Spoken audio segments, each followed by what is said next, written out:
একজন প্রফেশনাল বডিগার্ডের তার পুরো ক্যারিয়ারে মানে তার পুরো জীবনে সবচাইতে চ্যালেঞ্জিং যে কাজটি অর্থাৎ তার যে চ্যালেঞ্জিং ইভেন্টটি তার পুরো ক্যারিয়ারের জন্য সেটি হলো স্টেজ প্রোগ্রাম, উন্মুক্ত প্রোগ্রাম বা জনসমাবেশ। মানে একজন পেশাদার বডিগার্ড সব সময় সবচেয়ে বেশি চ্যালেঞ্জিং পরিস্থিতিতে পড়েন যখন তাকে তার প্রিন্সিপালের নিরাপত্তা নিয়ে কাজ করতে হয় উন্মুক্ত কোনো স্টেজ প্রোগ্রাম, খোলা কোনো স্টেজ প্রোগ্রাম অথবা জনসমাবেশের মতো আপনার স্থানগুলোতে।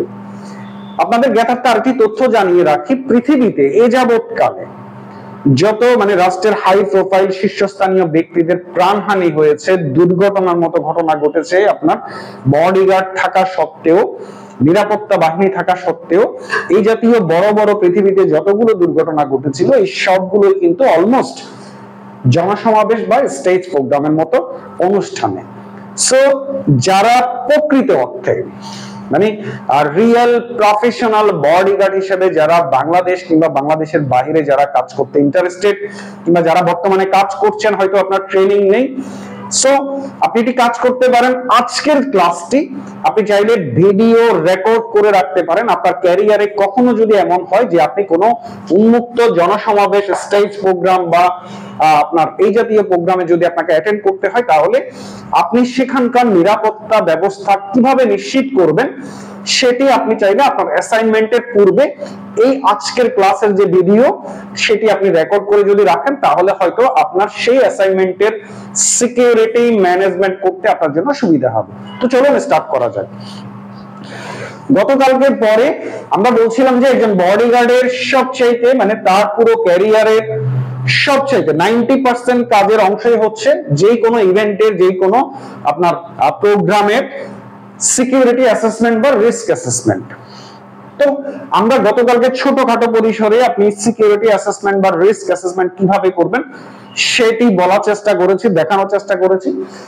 আজকে আমরা যেটি লিখলাম সেটি হচ্ছে বিয়ে, সামাজিক প্রোগ্রাম, স্টেজ প্রোগ্রাম এবং জনসমাবেশ। সো আমরা বিয়ে শাদীর প্রোগ্রাম বা সামাজিক যেসব অকেশন গুলো হয় আমাদের, যেমন আপনার ওয়েডিং পার্টি, সাধারণত আপনার বিজনেস পার্টি হয়, সেগুলো হয়তো ইনডোরে হয়ে থাকে।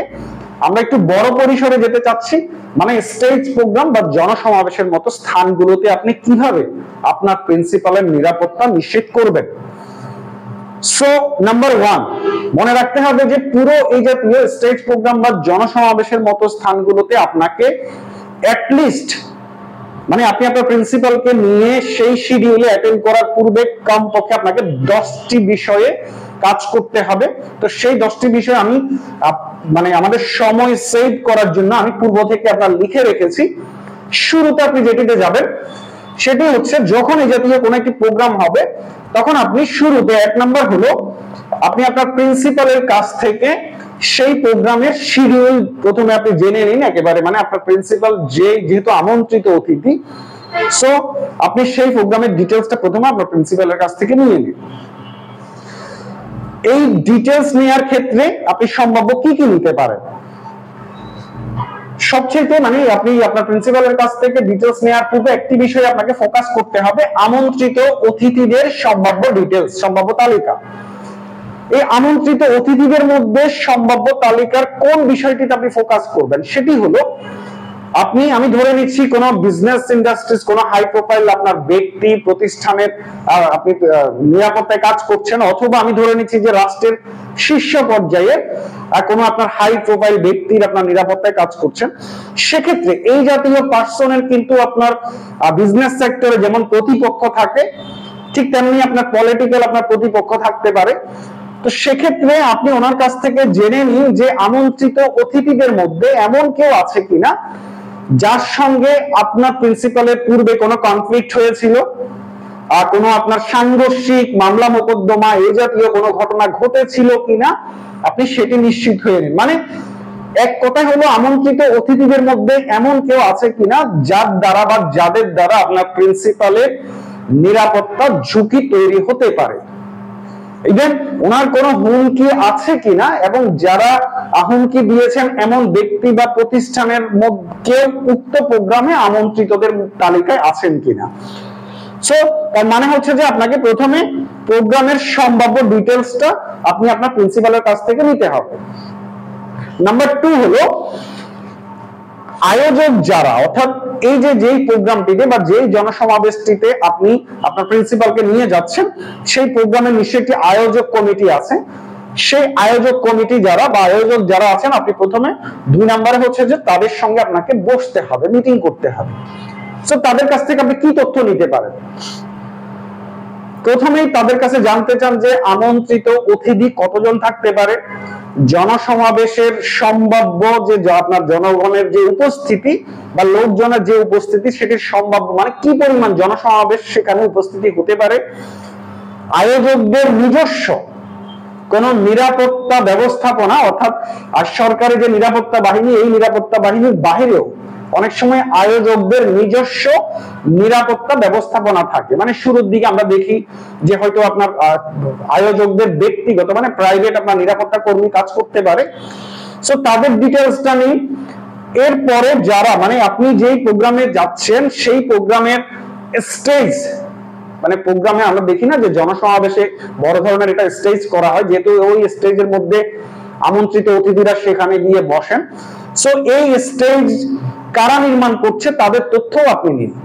এবং ফাইনালি আপনার আয়োজক যারা আছে তাদেরকে একটি প্রশ্ন জিজ্ঞেস করুন যে আপনাদের দৃষ্টিতে, যেহেতু আপনারা আয়োজক, সো আপনাদের দৃষ্টিতে এখানে পুরো ব্যবস্থাপনায় কোথাও কোনো ধরনের নিরাপত্তা ত্রুটি বা ঝুঁকি আপনারা দেখতে পাচ্ছেন কিনা, বা আপনাদের দৃষ্টিতে এমন কোনো বিষয় আছে কিনা যেটি আপনাদের মধ্যে অস্বস্তি কাজ করছে। মনে রাখবেন, যার কাছ থেকে যে তথ্যগুলো নিচ্ছেন এই তথ্যগুলো কিন্তু আপনাকে নোট করে রাখতে হবে। প্রয়োজনীয় তথ্যগুলো আপনি নোট করে ফেলুন। আপনি যখন আপনার প্রিন্সিপালের কাছ থেকে আমন্ত্রিতদের ডিটেইলস বা প্রোগ্রামের ডিটেইলসটা নিলেন, প্রয়োজনীয় তথ্যগুলো আপনি নোট করে রাখুন। যারা আয়োজক তাদের সঙ্গে যখন আপনি কথা বলতে যাচ্ছেন তখন তাদের কাছ থেকে প্রয়োজনীয় তথ্যগুলো আপনাকে নোট করে রাখতে হবে। আচ্ছা, আপনি যখন আয়োজকদের সাথে মিটিং করা আপনার শেষ হলো, এখন 3 নাম্বার যেটি করবেন সেটি হচ্ছে আপনাকে আবহাওয়ার রিপোর্ট নিতে হবে। আমি লিখে রেখেছি, 3 নাম্বার হলো আপনাকে আবহাওয়ার রিপোর্ট নিতে হবে। দেখুন, আমাদের দেশে সাধারণত শীতকাল ছাড়া মানে থাকে না যে আপনার নভেম্বর থেকে জানুয়ারি পর্যন্ত আপনার মোটামুটি শীতের মৌসুম থাকে। বাকি মৌসুমগুলোতে কিন্তু আপনার কখনো বৃষ্টি থাকতে পারে, আপনার ঝড় তুফান থাকতে পারে। সো এটি যেহেতু উন্মুক্ত প্রোগ্রাম, সেক্ষেত্রে আপনাকে সংশ্লিষ্ট ডেট মানে যেদিন আপনার প্রোগ্রাম সেই দিনের ওয়েদার রিপোর্ট আপনাকে নিতে হবে। সেদিন ঝড় বৃষ্টি হওয়ার সম্ভাবনা আছে কিনা, যদি থাকে তাহলে নিশ্চয়ই আপনাকে সেই প্রস্তুতি নিতে হবে। তো এই জন্য আপনাকে সেই দিনের ওয়েদার রিপোর্ট আপনাকে সংগ্রহ করতে হবে। যারা সবার সঙ্গে হয়তো আবহাওয়া বিভাগের আপনার যোগাযোগ থাকবে এমন নয়, সেই দিনের ওয়েদার রিপোর্ট নেওয়ার জন্য আজকাল আপনি যদি গুগলে সার্চ করেন তাহলে সেই দিনের সেই শহরের সম্ভাব্য আপনার ওয়েদার রিপোর্ট আপনি সংগ্রহ করতে পারবেন। 4 নাম্বার, এই 4 নাম্বার যেটি সেটি হচ্ছে আপনাকে নিকটস্থ মানে আপনার যেই প্রোগ্রাম মানে যেখানে জনসমাবেশ হচ্ছে সেই জনসমাবেশ থেকে নিকটবর্তী পুলিশ স্টেশনের দূরত্ব কতটুকু সেটি হিসেব করুন। কারণ উক্ত জনসমাবেশে হয়তো নিরাপত্তা বাহিনী থাকতে পারে, কিন্তু এর বাহিরেও যদি কখনো যদি মনে করেন যে কোনো যদি দুর্ঘটনা হয়, সেক্ষেত্রে আপনি যে নিরাপত্তা বাহিনীর সহযোগিতা চাইবেন। এক্ষেত্রে নিরাপত্তা বাহিনী সংশ্লিষ্ট পুলিশ স্টেশন থেকে আপনার যে প্রোগ্রাম বা যে জনসমাবেশ সেই জনসমাবেশে আসতে কত সময় লাগতে পারে সেটির একটি সম্ভাব্য সময় আপনি নির্ধারণ করুন। সো এজন্য আপনাকে নিকটস্থ পুলিশ স্টেশনের দূরত্ব নির্ণয় করতে হবে এবং সেই পুলিশ স্টেশনের আপনার প্রয়োজনীয় কন্ট্যাক্ট নাম্বার বা দায়িত্বশীল যেসব কর্মকর্তারা আছেন তাদের ডিটেইলসটা আপনাকে সংগ্রহ করতে হবে। সো এবার আসি আমরা 5 নম্বরে, মানে আমরা 4টা বিষয় জানলাম যে আপনাকে শুরুর দিকে কি কি করতে হবে। এখন আমরা যদি 5 নম্বরে আসি, এবার আপনি 5 নম্বরে হচ্ছে যে আপনি স্টেজ বা মঞ্চ যারা তৈরি করতেছেন, মানে এই প্রোগ্রামের স্টেজ বা মঞ্চ আমরা কিন্তু ইদানিংকালে বেশ কয়েকবার দেখেছি যে বাংলাদেশে এরকম জনসমাবেশের সময় বেশ কিছু মঞ্চ ভেঙে পড়ার ঘটনাও কিন্তু আমরা দেখতে পেয়েছি। সো আপনাকে এরপরে যেটি করতে হবে যে স্টেজ বা মঞ্চ যারা নির্মাণ করলেন, যে ডেকোরেশন বা যেই উদ্যোক্তা যাদের কথাই বলি না কেন, আপনাকে একবার তাদের সঙ্গে বসতে হবে। তাদের কাছ থেকে তথ্য জানার চেষ্টা করুন যে এই মঞ্চের মধ্যে সম্ভাব্য কতজন মানুষের ধারণ ক্ষমতা আছে বা কতজন মানুষ এই মঞ্চে যদি উঠে তাহলে অন্তত এই মঞ্চটা ভেঙে পড়বে না। আমাদের দেশের পলিটিক্যাল প্রোগ্রামগুলোতে দেখা যায় যে অতিরিক্ত মানুষ কিন্তু মঞ্চে উঠে থাকেন, এক্ষেত্রে মঞ্চ ভেঙে পড়ার ঝুঁকি থাকে।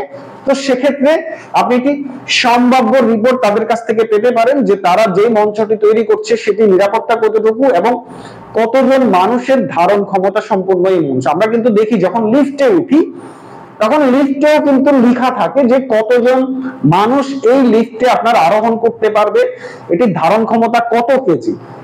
সো আপনি মঞ্চের ক্ষেত্রেও যারা মঞ্চ আপনার তৈরি করলো তাদের কাছ থেকে এই তথ্যটি আপনাকে জানতে হবে এবং প্রত্যেকটা তথ্য কিন্তু আপনি নোট করে রাখুন।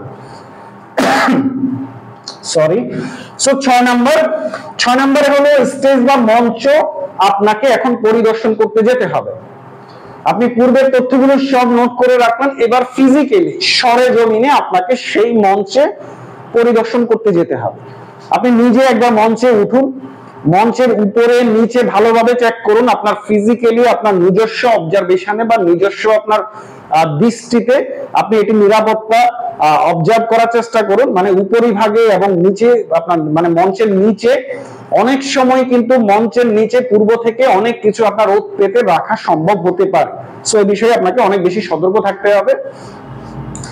মঞ্চ যদি আপনার কাছ থেকে মানে আপনি মঞ্চে যখন গেলেন সবকিছু যদি আপনার কাছে পজিটিভ মনে হয়, এবার দুইটি বিষয়ে আপনাকে মূল্যায়ন করতে হবে।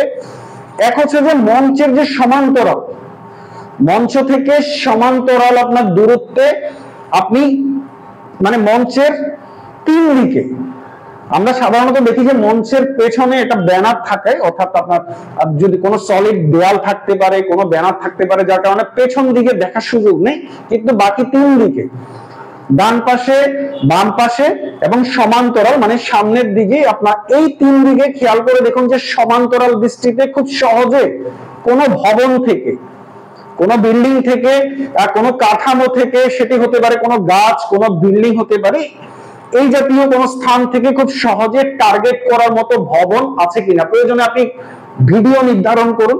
মানে আপনি মঞ্চে যখন গেলেন, মঞ্চে আপনি নিজে দাঁড়িয়ে, স্টেজে নিজে দাঁড়িয়ে চতুর্পাশে একবার ভিডিও নির্ধারণ, মানে আপনি নিজেই একটা ভিডিও রেকর্ড করেন। 2 ধরনের ভিডিও করবেন, একটা হচ্ছে সমান্তরাল মানে একেবারে সোজাসুজি এইভাবে চতুর্দিকে আপনি ভিডিও করলেন একটা। 2 নাম্বার হলো উপরিভাগে কোন সুউচ্চ ভবন আপনি দেখতে পাচ্ছেন কিনা, বিল্ডিং, বড় বিল্ডিং। ধরুন আমার মঞ্চটা যদি ওই জায়গায় হয় কিন্তু উপরিভাগে আমাকে কিন্তু টার্গেট করার সুযোগ আছে। যদি ডান পাশে, সামনে এবং বাম পাশে যদি আমি কোনো ধরনের বড় বিল্ডিং দেখতে পাই, সুউচ্চ ভবন দেখতে পাই, প্রথমে আমি আগে ভিডিও নির্ধারণ মানে ভিডিও রেকর্ড করব।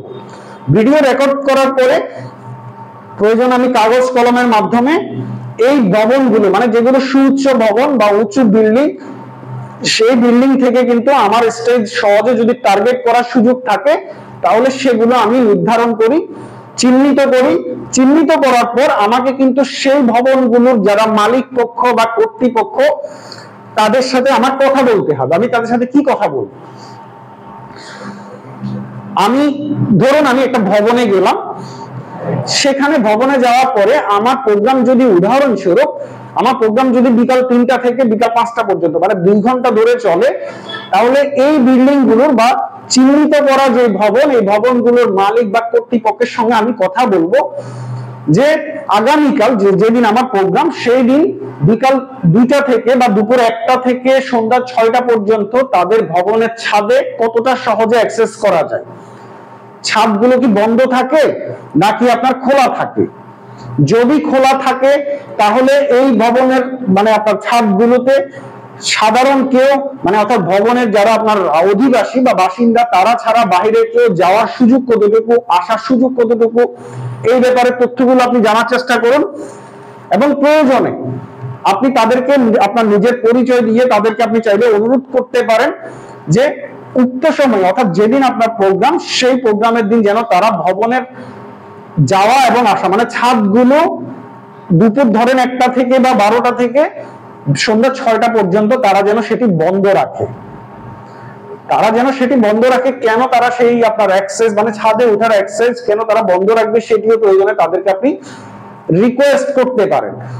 যদি হয়তো সবাই আপনার অনুরোধ শুনতে পারে, সবাই আপনার অনুরোধ নাও শুনতে পারে, যদি আপনার না শুনে যারা যারা শুনছে না বা শুনবে না সেই বিষয়ে কিন্তু আপনি চিহ্নিত করেন যে কোন কোন ভবনগুলো আপনার জন্য ঝুঁকিপূর্ণ হচ্ছে।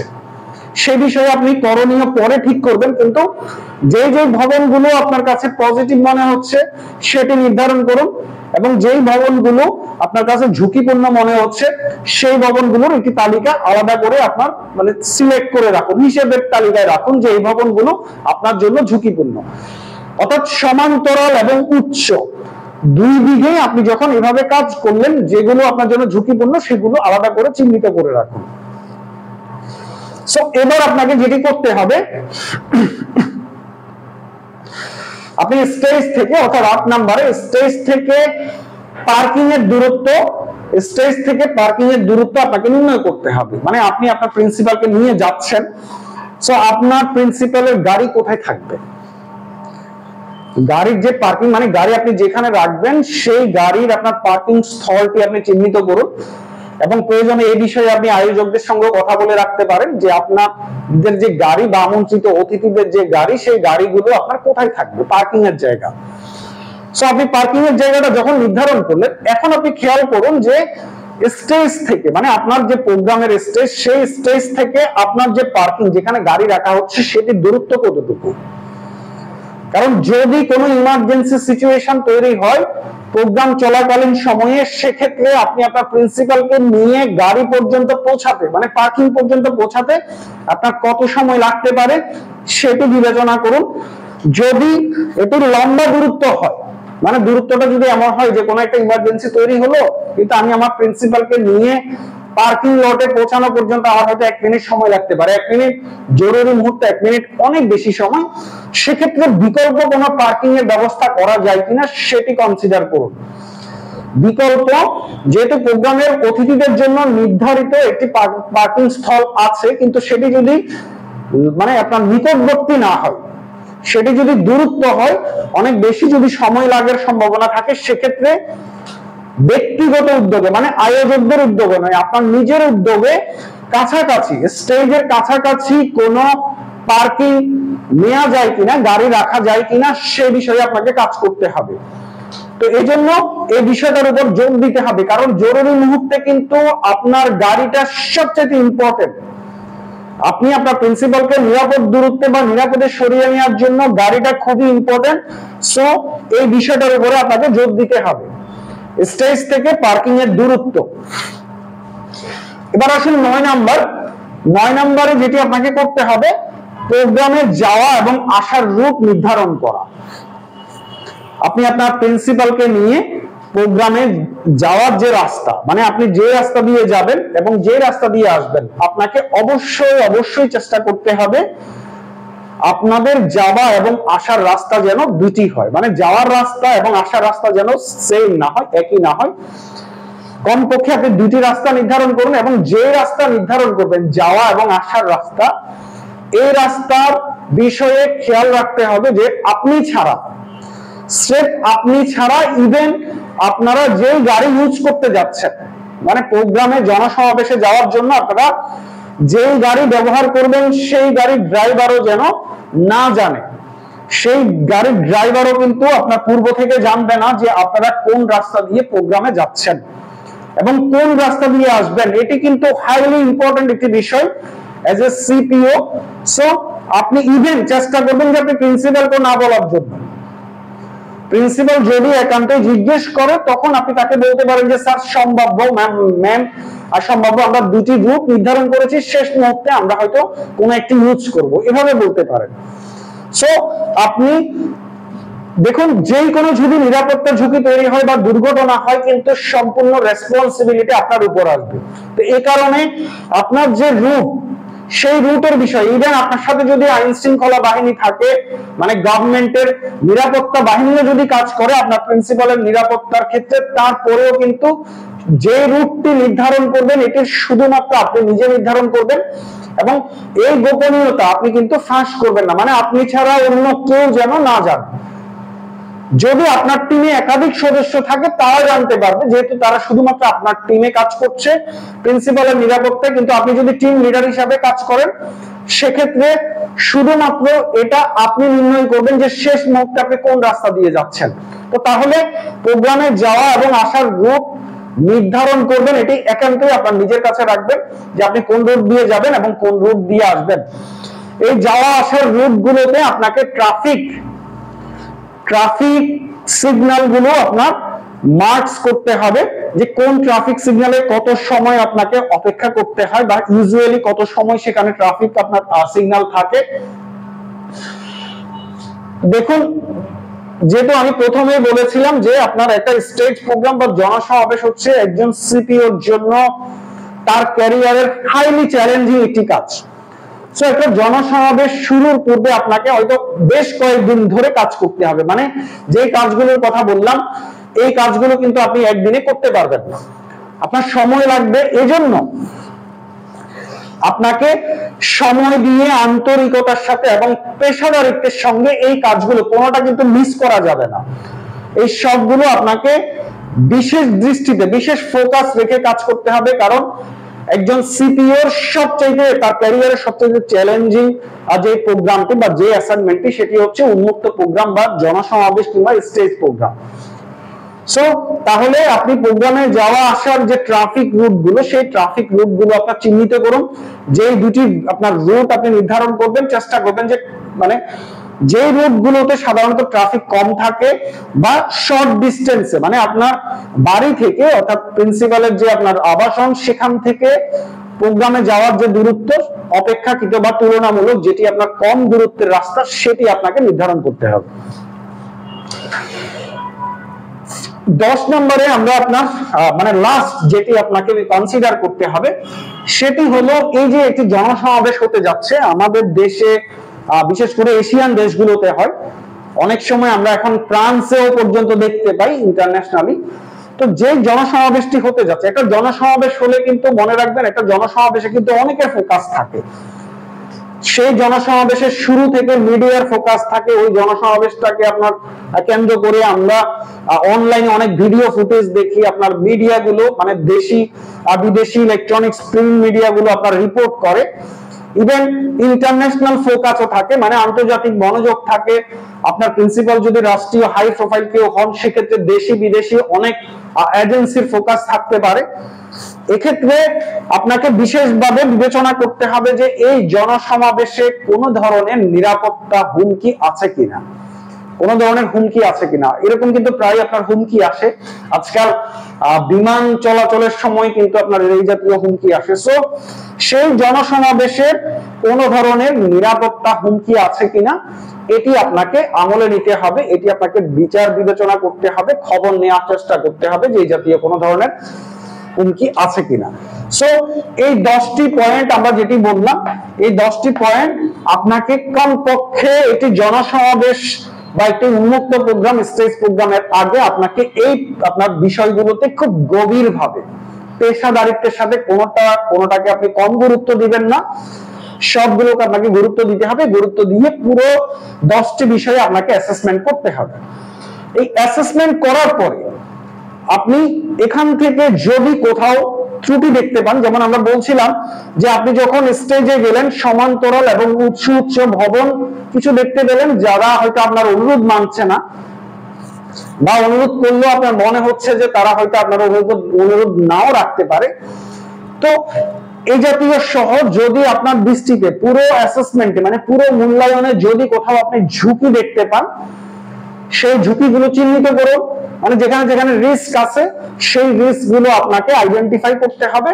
এবং সবকিছু যখন আপনার মনে হলো যে হ্যাঁ সবকিছু আমি আইডেন্টিফাই করতে পারছি যে কোনটা আমার জন্য নিরাপদ এবং কোনটা অনিরাপদ থেকে যাচ্ছে, যেগুলো হয়তো আমার এখতিয়ারের বাইরে আমি পাচ্ছি না বা আমার টিমে অতটা মেম্বার নাই যে আমি বাকি জায়গাগুলো আপনার যেখানে ঝুঁকি আছে সেগুলো আমি ফুলফিল করতে পারবো, যেই ব্যাপারগুলো আমার এখতিয়ারের বাইরে এই ব্যাপারগুলো সহ বা আপনার যে ইনিশিয়াল যে মূল্যায়ন মানে প্রাথমিক যে আপনার অ্যাসেসমেন্ট, এই অ্যাসেসমেন্ট সহ এবার আপনাকে সংশ্লিষ্ট এলাকার নিরাপত্তা বাহিনীর সাথে বসতে হবে।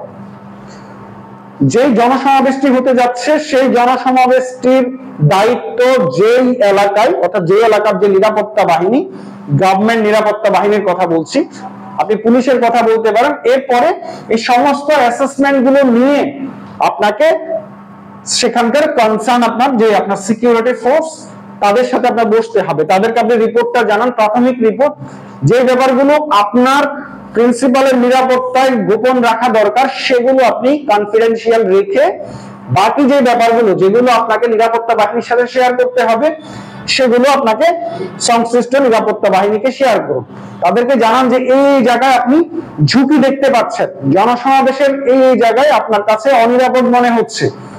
সো তাদেরকে রিকোয়েস্ট করুন তারা যেন প্রয়োজনীয় স্টেপ নেয়। যেমন পাবলিক আপনার যে বিল্ডিং গুলো, সেই বিল্ডিং গুলো কিন্তু সুউচ্চ ভবন, আপনি বললে তারা আপনার কথা নাও শুনতে পারে, আবার শুনলেও যদি হয়তো তারা সেখানে সেটি প্রয়োগ নাও করতে পারে, মানে ভবনে আসা যাওয়া সেই সময় হয়তো তারা বন্ধ নাও করতে পারে।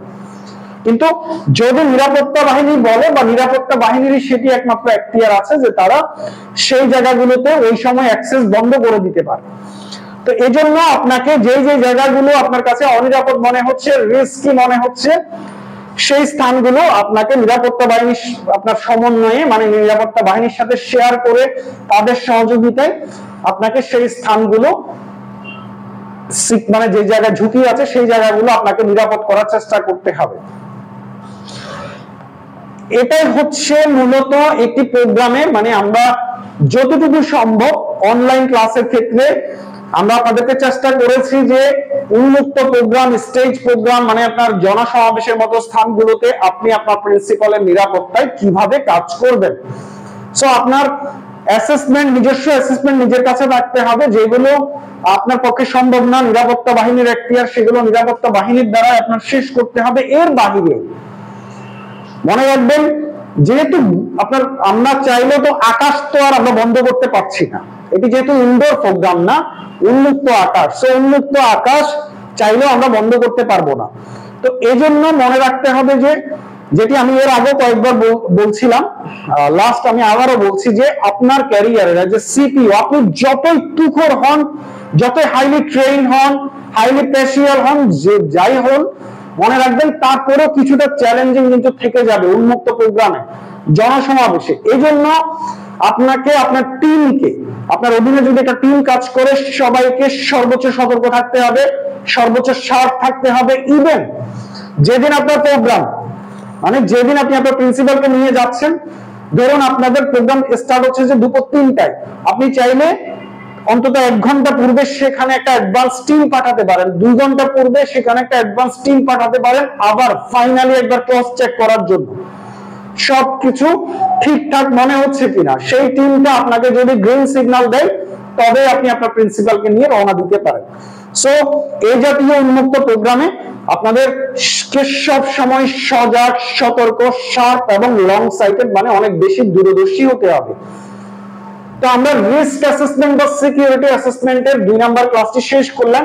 আমাদের এই বিষয়ে আরো 3টি ক্লাস আছে। একটি হচ্ছে যে আপনার স্থলপথে আপনার ট্রাভেলে মানে ডিউরিং দ্য ট্রাভেল, স্থলপথে আপনার ট্রাভেলের সময়, 2 নাম্বার হচ্ছে যে নৌপথে ট্রাভেলের সময়, এবং 3 নাম্বার হচ্ছে যে আকাশপথে ট্রাভেলের সময় আপনার রিস্ক অ্যাসেসমেন্ট বা সিকিউরিটি অ্যাসেসমেন্ট কেমন হবে। তো যে যেখানে আছেন সবাই ভালো থাকবেন, প্রত্যেকের ব্যক্তিগত নিরাপত্তা প্রত্যাশা করি। আসসালামু আলাইকুম।